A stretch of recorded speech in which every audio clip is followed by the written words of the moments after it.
Hi viewers, எல்லோருக்கும் வணக்கம்.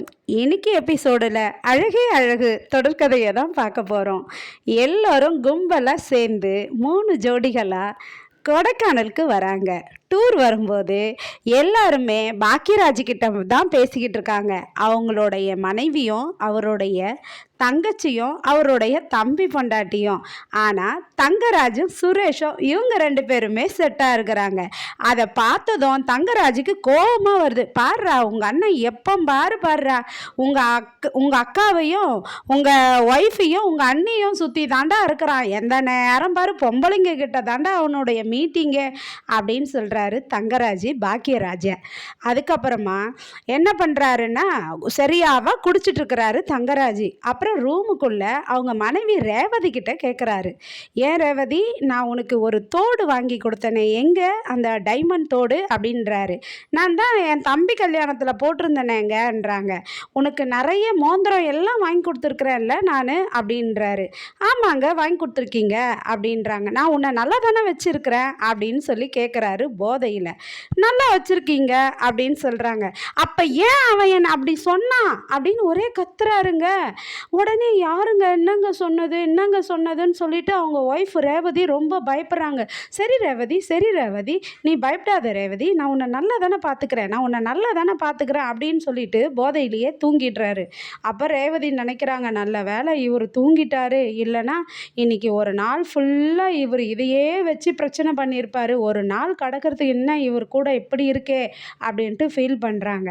அதுக்கப்புறம் பாக்கியராஜும் அழகு மலருங்க ரூமில் ஒரே ரொமான்ஸ் மூடுங்க 2 பேருக்குமே. அப்போ அழகு மலர் சொல்கிறாங்க, ஏங்க நாளைக்கு நான் காலையில் எழுந்துக்க வேண்டாம்ல, நல்லா தூங்கலாம்ல அப்படின்றாங்க.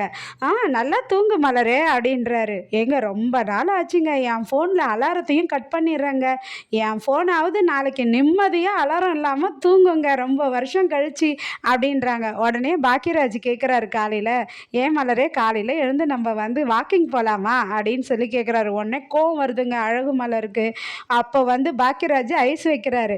ஏன் மலரு, நான் யோசிக்கிறேன், உனக்கு அழகு மலருன்றதுனால நீ அழகா இருக்கியா, இல்லை உனக்கு நீ அழகா இருக்கிறதுனால உனக்கு அழகு மலர்னு பேர் வச்சாங்களான்றாரு. பாக்கியராஜ், என்ன கல்யாணத்துக்கு முன்னாடி லவ் பாக்கியராஜா மாறுறீங்க போல இருக்க அப்படின்றாங்க அழகு மலர்.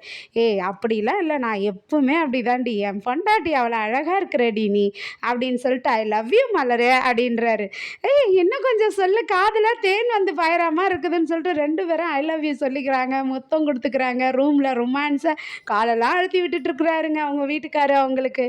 அதுக்கப்புறமா நம்ம சுரேஷும் அழகுமதியும் ரூமில் இவங்களுக்கு பிடிக்காம கல்யாணம் நடந்திருக்கு. ஆனால் ஹனிமூன் ட்ரிப்புக்காக வந்திருக்காங்க இவங்க அமைதியாக உட்காந்துருக்காங்க. அப்போ உடனே சுரேஷ் அவங்கள பார்த்து கேட்குறாரு, மதியை பார்த்து, மதி, நான் உன்னை நீ எனக்கு வேலை வாங்கி கொடுத்ததுக்காக ரொம்ப தேங்க்ஸு, அதை சொன்னனா இல்லையான்னு கூட எனக்கு தெரியல, இப்போ தான் எனக்கு சொல்ல நேரம் கிடச்சிருக்குது, ரொம்ப நன்றின்றாரு. அதுக்கப்புறம் சொல்கிறாரு, நம்ம கல்யாணம் நான் உன்னை வற்புறுத்தி கட்டாயப்படுத்தி கல்யாணம் பண்ணியிருந்தாலும் அது சூழ்நிலையினால் நடந்துடுச்சு அப்படின்னு சொல்கிறாரு. அதுக்காக நான் உன்னை கெட்டவன் கிடையாது, நீ ஒரு நல்லவனை தான் கல்யாணம் பண்ணியிருக்க அப்படின்னு சொல்லி பேசுகிறாரு. நீ எதனா பேசுகிறது இருந்தால் பேசலாமே அப்படின்றாரு. கம்முன்னு இருக்காங்க. அதானே எதுவும் பேச மாட்டியே, சரியான திமிர் பிடிச்சவடி அப்படின்னு சொல்லிட்டு, சரி எனக்கு தூக்கம் வருது நான் படுக்கிறேன் அப்படின்னு சொல்லிட்டு, நம்ம ஹனிமூன் ட்ரிப்புக்காக வந்திருக்கோம்ல இந்த கொடைக்கானலுன்றாரு. உடனே மதி அவரையே பார்க்குறாங்க. அம்மா இல்லைம்மா, நீ என்னை முறைக்காதம்மா, நான் ரொம்ப நல்லவம்மா, நீ நினைக்கிற மாதிரி ஆளெல்லாம் நான் இல்லைம்மா, நான் தூங்குறம்மான்னு சொல்லிட்டு படுத்துக்கிறாரு அவர். அதுக்கப்புறமா இந்த தங்கராஜ் என்ன பண்ணுறாரு, பொழுது வெடிஞ்சதும் எல்லாரையும் நான் வாக்கிங் கூப்பிட்டு போகிறேன்னு சொல்லிட்டு வாக்கிங் கூப்பிட்டு போகிறாருங்க. எல்லாம் வேண்டாம், காட்டுக்குள்ளே வாக்கிங் வேண்டாம், நீ இந்த ரெசார்ட்டை சுற்றியே வாக் பண்ணலாம் அப்படின்றாங்க. அதுக்கு இவர் என்ன வயசானவங்க மாதிரி இதை சுற்றியே வாக் பண்ணலான்னு நினைக்கிறீங்களா, வாங்கன்ட்டு போகிறாரு. அதுக்கப்புறம் அவங்க ஒய்ஃபு சொல்கிறாங்க, அவர் முடிவு எடுத்துட்டா அதை மாற்றிக்கவே மாட்டார், வேறு வழியே இல்லை, வாங்க போயிட்டு வந்துடலான்ட்டு வாக்கிங் போகிறாங்க. இந்த தங்கராஜ் இருக்கிறாரே எங்கேயோ வழி தெரியாத இடத்துக்கு கூட்டு போகிறாரு.